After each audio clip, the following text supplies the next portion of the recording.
حکومت تو بڑھ گئی۔ ایک ایسے وقت میں جب سب سے زیادہ سخت فیصلے لینے کی ضرورت ہوگی تو تاریخ کے سب سے کمزور ترین حکومت بنائی جائے گی جو ہر معاملے میں بلیک میل ہوگی۔ نون لیگ کو سوچنا پڑے گا کہ واقعی ہمیں یہ حکومت لینی چاہیے بھی یا نہیں۔ یہ ایک ایسا وقت آ چکا ہے کہ کوئی بھی گورنمنٹ میں آنے میں دلچسپی نہیں رکھتا۔ اس کی ایک اور گواہی سینئر صحافی نصرت جاوید صاحب کہتے ہیں کہ نواز شریف اس وقت کسی سے ملاقات کو بھی تیار نہیں ہے۔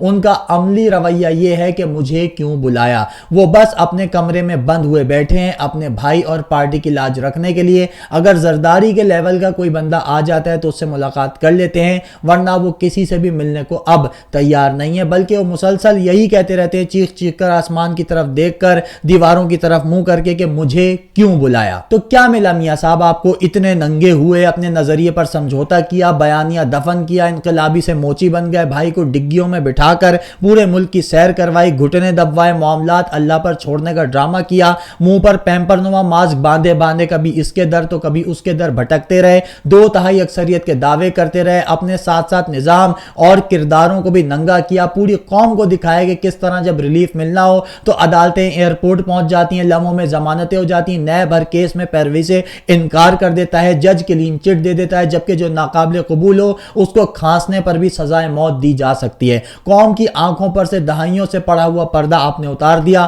خود کو میاں شریف سے زیادہ حقیقی طور پر ضیاء الحق کا بیٹا ثابت کیا، لیکن ملا کیا؟ 14 سیٹیں، اور اس کے بعد سے جو ہے مسلسل بھیک پر چل رہے ہیں۔ سوچیں اگر 14 سیٹوں کے ساتھ حکومت بنا بھی لی تو ہر دوسرے دن میاں صاحب اس لڑکی کی طرح بلیک میل ہو رہے ہوں گے جس کی تصویریں لڑکے کے پاس ہوتی ہیں اور وہ کہتا ہے کہ بھائی ویڈیو کال پر آ جاؤ۔ اسی طرح میاں صاحب اپنے اتحادیوں کو روزانہ ویڈیو کال پر مجرا دکھا رہے ہوں گے۔ تو سوال پھر وہی آ جاتا ہے نا کہ اتنا سب کچھ کرنے کا کیا فائدہ ہوا؟ آپ شروع ہوئے تھے مجھے کیوں نکالا، اور آپ کی سیاست کا اختتام ہونے جا رہا ہے مجھے کیوں بلایا پر۔ اب آ جاتے ہیں کچھ مزید گواہیوں پر۔ تو بھائی آج عمران خان کی اس بات کی بھی سمجھ آ رہی ہے کہ انتخابات کیوں ضروری تھے۔ ان انتخابات نے بہت کچھ بدل دیا ہے۔ دھاندلی ہوگی تو سب جانتے تھے کیونکہ صدیوں سے ہوتی چلی آ رہی ہے، دہائیوں سے میرا مطلب ہے، لیکن اس قدر گواہیاں آئیں گی، استعفے آئیں گے، یہ معلوم نہیں تھا۔ ایک اور گواہی جو نون لیگ کے اندر سے تحریک انصاف کے حق میں آئی ہے، دیکھیے۔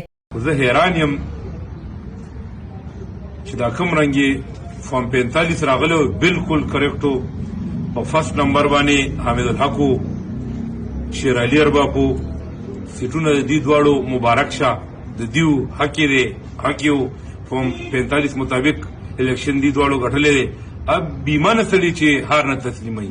اس کے بعد جہلم سے بھی ایک شخصیت جو نون لیگ کا ایم پی بتایا جا رہا ہے، اس کی ویڈیو بھی عمران خان کے حق میں دستبردار ہونے کے حوالے سے وائرل ہو رہی ہے، وہ بھی دیکھ لیں۔ جو کینڈیڈیٹ ملک سے جیتے ہیں جناب یاسر قریشی صاحب، میں ان کو مبارکباد پیش کرتا ہوں اور امید کرتا ہوں کہ وہ لوگوں کی امیدوں کو پورے اتریں گے۔ جہلم کے عوام بالخصوص پی پی 25 کی عوام نے ان پہ بڑا اعتماد کیا اور ان کو بڑی بھاری اکثریت سے جتوایا۔ اللہ تبارک و تعالیٰ ان سے اچھے کام کروائے، ان کے لیے دعا بھی ہے۔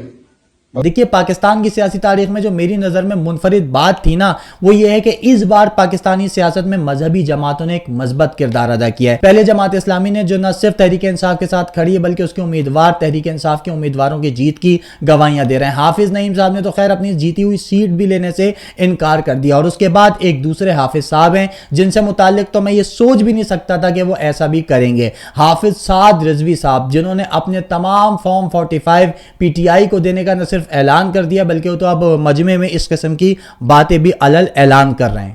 کیا طاقت ہے تمہاری؟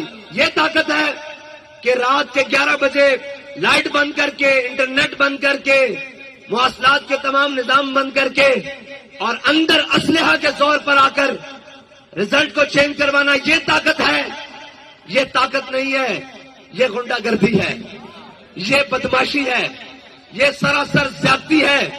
اگر اس طاقت کے بلبوتے پر آپ کو یہ یقین ہو گیا ہے کہ آپ ملک کو چلا لیں گے، آپ نظام کو درست کر لیں گے، آپ حکومت بنا لیں گے، تو یہ آپ کی غلط فہمی ہے۔ ہم ایسی طاقت کو اپنے باؤ بوٹ کی نوٹوں کر کے اوپر رکھتے ہیں۔